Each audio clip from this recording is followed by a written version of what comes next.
히브리서를 지금 우리가 계속 살펴보는데, 이 히브리서 저자가 쓰는 수신자들은 기독교 유대인들입니다. 그 기독교 유대인들 중에서도 특별히 예수를 계속 믿을 것인가, 아니면은 여기서 멈추고 그냥 편안하게 우상 숭배하면서 살 것인가 하는 영적으로 고민하는 성도들에게 쓰는 편지입니다. 근데 히브리서 저자는 계속 예수님의 우월성을 강조하면서 6장에서는 너무 안타까워하는 마음이 지금 고스란히 담겨 있습니다. 내가 뭔가를 아는데 다른 사람들은 그것을 모르고 그것을 가지고 실수하면 어떡하 하는 조바심이 있을 때의 그 안타까움 심정 아십니까? 제가 다음 주 월요일 날에는 공휴일입니다 라고 굳이 강구할 필요가 없음에도 불구하고 제가 강구하는 것은 뭐냐면, 혹시라도 29일 날 월요일 날에 슈퍼를 갈까봐 또는 학교를 갈까봐 그게 강구하는 거예요. 이게 뭐냐면은 아직은 우리가 이 독일의 공휴일에 우리는 익숙하지 않아요. 그래서 이렇게 정보를 주는 겸해서 강구하는데, 이 히브리서를 지은 이 저자의 심정도 마찬가지예요. 지금 그들이 왜 흔들리는가, 그리고 그 흔들리는 것에 대해서 책망을 했지만은, 그러나 무엇보다도 그들 안에 굉장히 큰 선물이 있다라는 것을 지금 말해주고 싶은 거예요. 그래서 멜기세덱을 이야기하다가 갑자기 끊고, 너희들이 왜 선생이 되어야 되는데, 어른이 되어야 되는데 아직도 이렇게 어린아이에서 벗어나지 못했느냐 하고 안타까워하는 것도 이제 그들 속에 하나님으로부터 받은 큰 선물이 있다는 것을 가르쳐주고 싶었던 거죠. 히브리서 6장 9절에 보십시오. 사랑하는 자들아, 우리가 이같이 말하나 너희에게는 이보다 더 좋은 것, 곧 구원에 속한 것이 있음을 확신하노라. 그러니까 여기서의 그 너희라는 것은 신앙생활은 아주 오래 했지만은 믿음의 확신이 없어서 하나님을 믿을 것인지 아니면은 믿음을 포기하고 우상 숭배할 것인지를 고민하는 사람들에게 지금 호소하는 거예요. 너희는. 그 너희에게는 무엇이 있느냐면은 9절에 보니까는요, 너희에게 이보다 더 좋은 것. 그러니까 이보다 더 좋은 것이라는 것은 하나님의 선물이라는 거예요. 하나님의 선물이라는 것은 곧 구원을 말하는 거예요. 영생을 말하는 거예요. 평안을 말하고, 그리고 강건함을 말하고, 그리고 능력을 말하는 거예요. 그것을 그들은 가지고 있어요. 그럼에도 불구하고 마음에 확신이 없으니까 지금 상황 속에서 흔들리라는 거죠. 근데 히브리서 저자가 영적으로 갈등하며 흔들리는 성도들에게 지금 하나님의 변함없는 신실함을 지금 소개시켜 주고 싶은 거예요. 왜 그러냐면은 우리가 부모님의 신실함을 믿을 때에 우리는 부모님 앞에서 어떤 것을 해도 부모님이 나를 사랑한다라는 그 확신이 있으니까 땡깡을 피우기도 하고, 때로는 부모님께 대들기도 하고, 때로는 부모님의 말을 거역하기도 하고, 때로는 부모님의 말에 순종하기도 하는 거예요. 우리가 부모님의 말을 거역하고 부모님을 대적하고 부모님을 순종하고 이런 것에 따라서 부모님이 우리를 대하는 태도가 바뀐다면은 그거는 부모님에 대한 믿음이 없다라는 거죠. 그러니까 비슷한 심정으로 지금 히브리서 기자는 흔들리는 성도들에게 이렇게 얘기한 거예요. 하나님은 변하지 않다. 그거를 강조하기 위해 너희 속에 하나님이 주신 좋은 약속이 있다, 구원이 있다를 지금 가르쳐 주는데, 근데 우리는 여기서 궁금한 게 하나 있어요. 왜 그 하나님의 변함없는 것을 얘기하는데 갑자기 아브라함이 튀어나오는가? 하나님의 변함없는 모습에 여러 가지가 있는데 왜 아브라함이 그들 앞에 비유로 나왔을까? 그걸 우리가 한번 고민해 봐야 돼요. 한번 보십시오. 창세기 12장 1절에 보면은 여호와께서 아브라함에게 이르시되 너는 너의 고향과 친척과 아버지의 집을 떠나 내가 내게 보여줄 땅으로 가라 명령하셨어요. 창세기 12장 1절에는. 근데 제가 인용하지는 않았지만은 창세기 12장 2절과 3절을 보면은요, 너가 내 이 명령에 순종하면 이럴 것이다 라고 약속을 해줘요. 그 약속에는 뭐냐면 너는 큰 민족을 이룰 것이다. 너는 복을 받고 창대하게 될 것이다. 너를 축복하는 자는 내가 축복하지만 너를 저주하는 자는 내가 그를 저주할 것이다 하는 약속을 주셔요. 근데 이 약속이 아브라함이 믿음이 좋았을 때 이루어졌나요? 아니에요. 지금 저는 아브라함이라고 얘기하지만은 본문에는 지금 아브라함으로 나와요. 그러니까는 하나님은 아브라함을 아브라함으로 말하기 전에 지금 이 약속을 하시는 거예요. 이때는 두 부부 사이에는 아이가 없었다라고 창세기 11장에 이야기를 하고 있어요.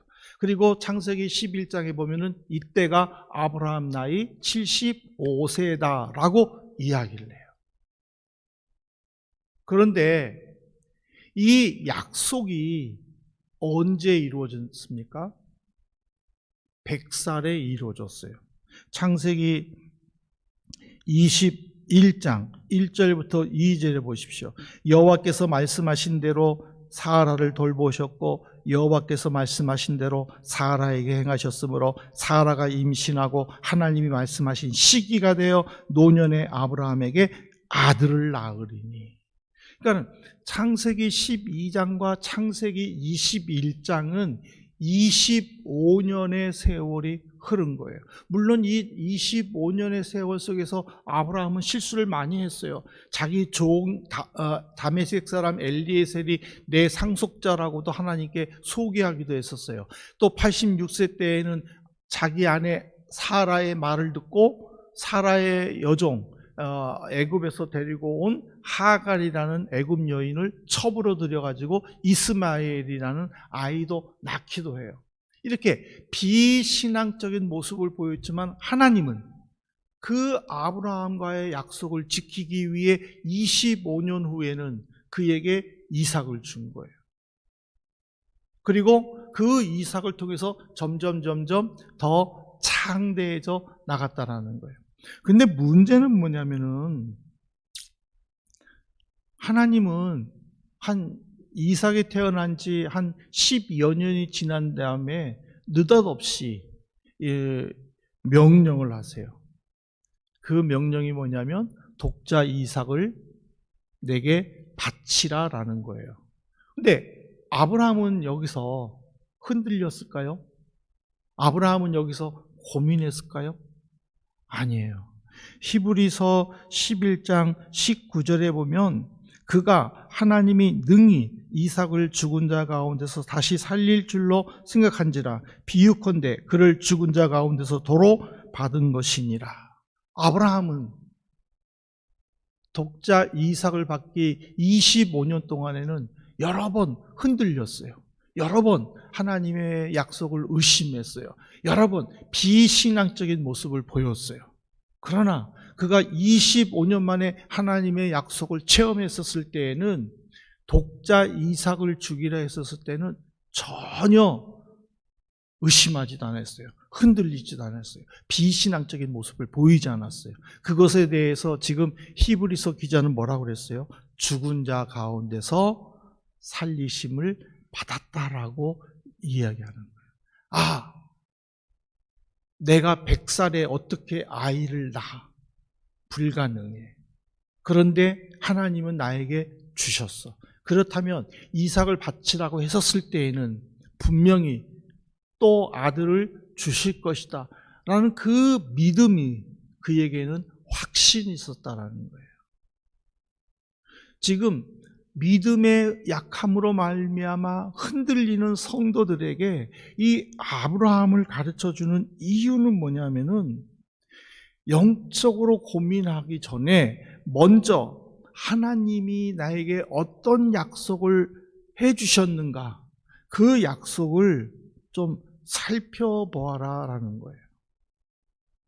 지금 이 히브리서 저자가 쓰는 이 히브리서의 그 시기는 로마 황제가 기독교인들을 박해하는 시대예요. 그들에게는 그 최소한의 그 빵을 살 수 있는, 생활할 수 있는 그 최소한의 경제 활동도 허락하지 않는 그런 시기였어요. 그 당시에 기독교인들은요, 공무원이 될 수 없었어요. 그 당시에 기독교인들은 정치인이 될 수 없었어요. 그 당시에 기독교인들은 큰 사업체를 끌 수 없었어요. 이런 모든 경제적인 핍박으로 말미암아 우리 조상 아브라함도 이렇게 견뎠는데 나도 한번 견뎌봐야 되겠다라는 마음을 가졌어도 삶에 당장 나타나는 어려움으로 말미암아 그들의 마음이, 믿음이 흔들리기 시작했다라는 거예요. 그 흔들리는 찰나에 지금 히브리서 저자는 하나님의 신실함을 강조한 거예요.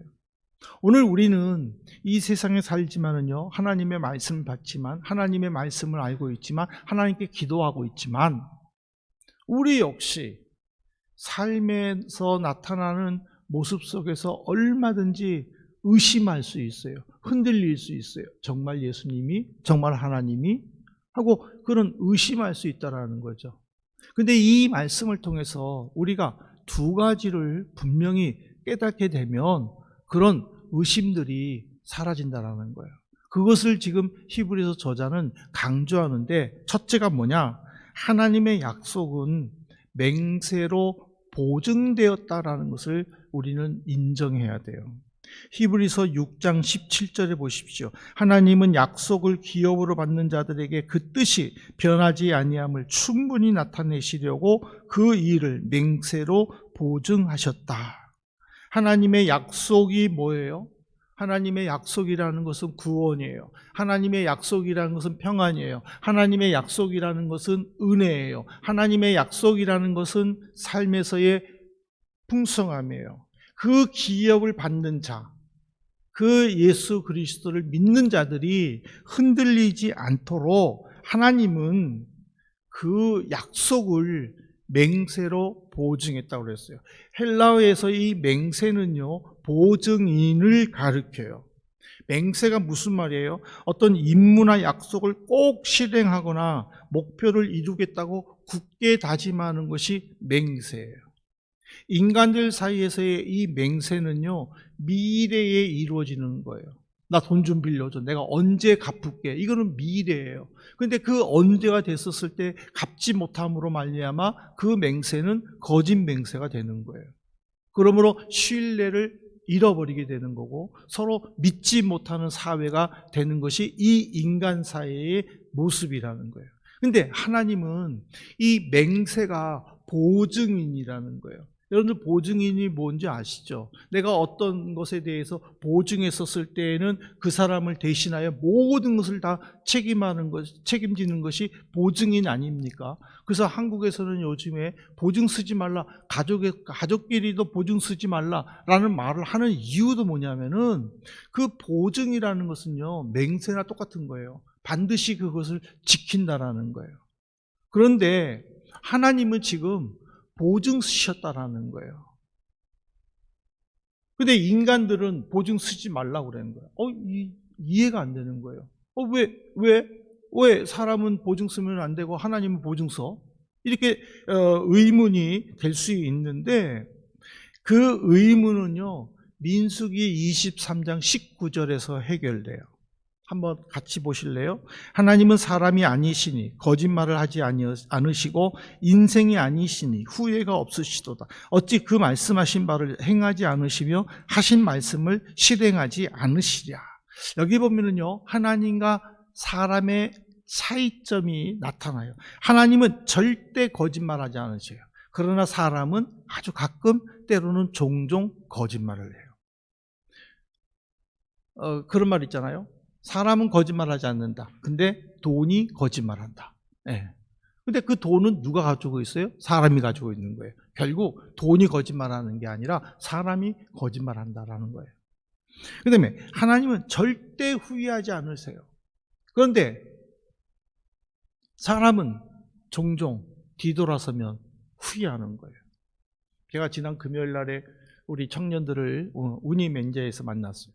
제가 기도했어요. 하나님, 영적으로 이야기하고 서로 격려하고 또 서로 권면하는 그런 시간 되게 해주십시오. 기도했는데 나는 생각지도 않는 이 엉뚱한 방향으로 흘러갔어요. 그래서 버스 타고 오면서 내내 아이고 미친놈 하고 내 스스로 자책했어요. 그걸 내가 왜 청년들한테 얘기했을까? 내가 그걸 왜 청년들한테 고백했을까? 내 스스로가 후회되는 거예요. 그 시간에는 이걸 해야 되나? 맞나? 그러면서 했는데 돌아오고 나서는 결코 그게 그거 하는 거 아닌데 이렇게 자책하는, 우리의 삶이 그거예요. 내가 언제 어디 누구랑 만났을 때 내가 될 수 있으면 말 조심해야지 했는데 또 가서 보면은 또 이거 좀 이러면서 자책하는 게 인간이에요. 그런데 하나님은 절대 자책하지 않으신다고 그랬어요. 그 다음에 보세요. 하나님은 반드시 하신 말을 실행하는데 사람은 본인이 한 말을 제대로 실천하지 않는다. 그러니까 자책하는 거하고 똑같은 거예요. 하나님은 약속하면 하는 거예요. 내가 복 줄게. 그러면 복 주시는 거예요. 근데 나는 내가 다이어트 해야 되겠다. 여름에 예쁜 몸매를 보이기 위해서 다이어트하고 운동해야지 하는데 한 3일 운동하고는 아이고 아파가지고 못 나가겠다. 더 운동 안 하는 거, 다이어트 안 하는 거, 그게 바로 내가 말하는 것조차도 실천하지 않는다라는 거예요.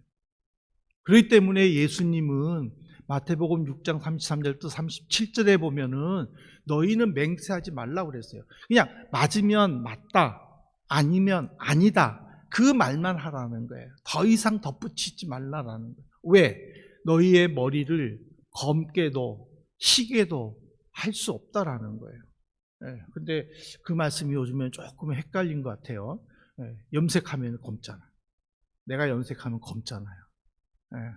내가 브라운 머리로 염색할 수 있고, 그렇잖아요. 내가 금발로 염색할 수 있고, 그렇지만 진정한 그 머리카락에는요, 내가 희게 검게 할 수 없다는 것을 가르쳐 주겠죠. 그러니까 오늘 우리는 내가 무엇을 해야 되겠다라고 하는 것보다는 하나님이 약속한 것을 내가 어떻게 내 안에서 성취시킬 수 있을까, 그것을 우리가 스스로가 격려하고 우리 스스로가 은혜를 사모하고 그렇게 해야 된다는 거죠.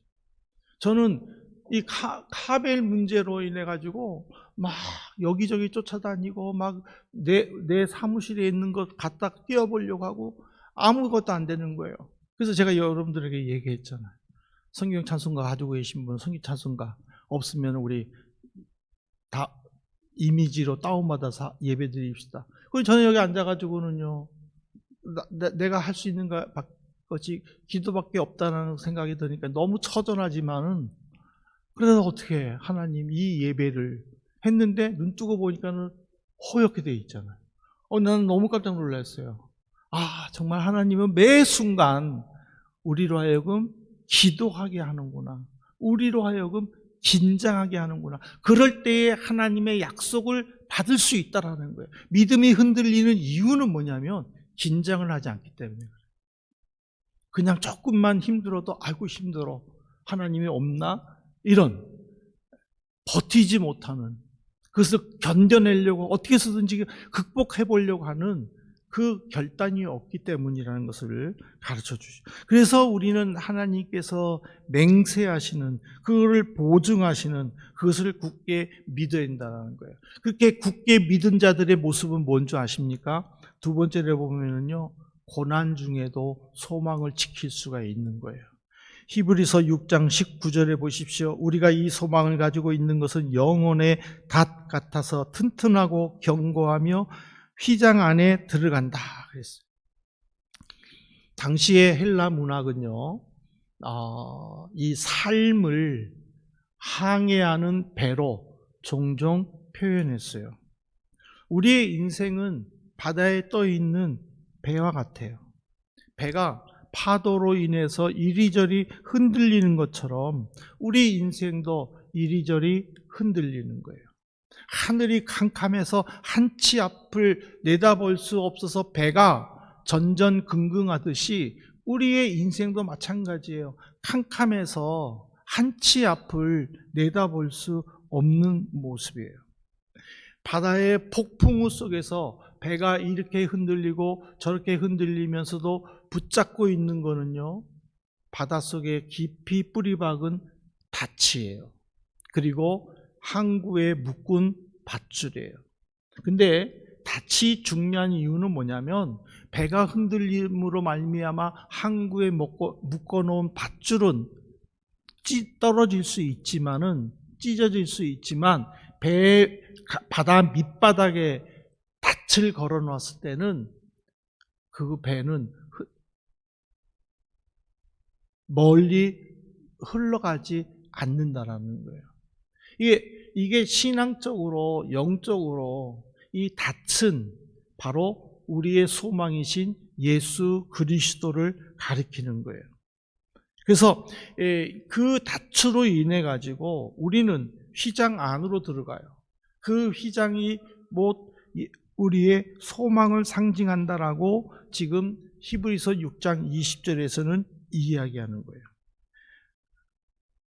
그 소망에 대해서, 휘장 안으로 들어가는 것에 대해서 히브리서 7장 19절에서는요, 율법은 아무것도 온전하게 못할지라 이에 더 좋은 소망이 생기니 이것으로 우리가 하나님께 가까이 나아간다. 모세를 통하여 이스라엘 백성들에게 준 율법, 그것은 제가 다음 시간에도 다시 한번 말씀드리겠지만 그거는 역기능이에요. 계속 우리를 죄인으로 몰아붙이는 거예요. 너는 주일 성수 안 했지, 너는 하나님께 제대로 제사 못 지냈지, 너는 하나님의 말씀을 제대로 암송하지 못했지, 너는 하나님의 말씀대로 살지 못했지. 늘 죄인 취급하는 것이 율법의 특징이에요. 그러나 더 좋은 소망, 예수 그리스도로 말미암아 이 모든 역기능들이 사라져 버린다는, 예수 안에서 우리는 완전한 인간이 된다는 사실이에요. 그러므로 여기서 우리가 결론적으로 이 히브리서 저자가 이 6장 20절까지의 말씀 쪽에서 한 가지를 강조하고 있는데, 그 한 가지가 뭐냐면 예수님 한 분만으로 만족합니다. 우리가 예수님과 함께 행복하세요, 주님과 함께라서 행복합니다, 이 말도 결국에는 예수님 한 분이라는 거예요. 근데 우리는요, 이 예수님 한 분이라는 것을 잘 못 느껴요. 건강이 좋지 않은 사람이 건강을 되찾았을 때에 역시 건강밖에 없어, 인생 아무것도 아니야, 건강해야 돼 하고 이야기를 해요. 물질에 쪼들린 사람들은요, 역시 돈이 최고야, 돈이 있어야 돼 하고 이야기를 해요. 근데 이 사실 여러분들 아세요? 내가 건강을 회복했지만 언젠가는 이 건강을 내려놓고 하나님께로 갈 때가 있다라는 거예요. 내가 물질을 가지고 있지만은 이 물질이 영원토록 나와 함께하지 않는다라는 거예요. 벼락 부자가 된 것처럼 나를 벼락 거지로 만든다는 거예요. 그런데 예수님은 내가 부자로 있든 내가 거지로 있든, 내가 건강하게 살든 내가 건강이 좋지 않게 있든 늘 예수 그리스도는 그 자리에 계시다라는 사실이에요. 그러므로 우리는 내 건강한 평강과 성공과 기쁨을 내 힘으로가 아니라 예수님과 함께 해야 된다는 거예요. 예수님과 함께 할 때에 바로 맹세로 이루어 주신 하나님의 보증이 그거를 책임져 주신다라는 거예요. 오늘 저는 이 말씀을 마지막으로 결론을 내리면서 한 가지 딱 부탁드리고 싶은 것이 있어요. 믿음의 확신을 가지신 분 계십니까? 그렇다면 그 믿음의 확신을 결코 놓치지 마십시오. 그 믿음의 확신을 속에서 하나님이 내게 어떻게 이루어 주실 것인가, 나를 어떻게 인도하실까를 기대하면서 소망하면서 나아가십시오. 그러나 아직 믿음의 연약함 속에서 흔들리고 계십니까? 그렇다면 제일 먼저 믿음의 확신을 가질 수 있도록 주님을 체험하도록 간구하십시오. 아브라함이 믿음의 확신을 가진 것은 하나님을 계속적으로 만난 거예요. 그리고 하나님이 주시는 약속을 받았기 때문에 흔들리지 않은 거예요. 믿음의 조상들이 고난 속에서도 고통 속에서도 흔들리지 않고 순교의 길로 가신 그 믿음의 조상들도 하나님의 확신을 믿었기 때문에, 하나님께서 맹세로 이루신 그 보증을 확신했기 때문에 그것들을 견뎌낸다는 거예요. 그럼 이제 우리가 그것을 이룰 차례예요. 내가 믿음의 확신이 있다면 내가 그 말씀 위에 굳게 서서 이 눈에 보이지 아무것도 안 보이더라도 오직 예수 그리스도만 붙잡고 나가야 될 줄로 믿습니다. 아직 믿음의 연약함으로 흔들림이 있다면 오 주님, 내게 주님을 보여 주옵소서. 그 주님과 함께 가게 하여 주옵소서. 우리는 기도해야 될 줄로 믿습니다. 이 한 주간 여러분들의 신앙을 점검하시면서 하나님 앞에 기도하고 확신 속에서 여러분들의 삶의 승리를 이루시는 귀한 은혜가 나타나기를 간절히 바랍니다.